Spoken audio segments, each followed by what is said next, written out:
guys, this is the part 2. So, first is, tatalian mo lang na ganito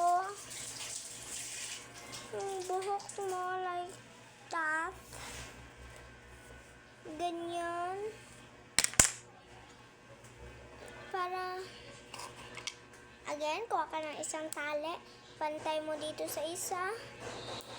Kasi ipapantay mo lang. Ganyan, next is dito sa baba. Next is igaganyan mo naman. Kaka ng dalawang tali. Tapos iipipitin mo na naman siya ng ganyan.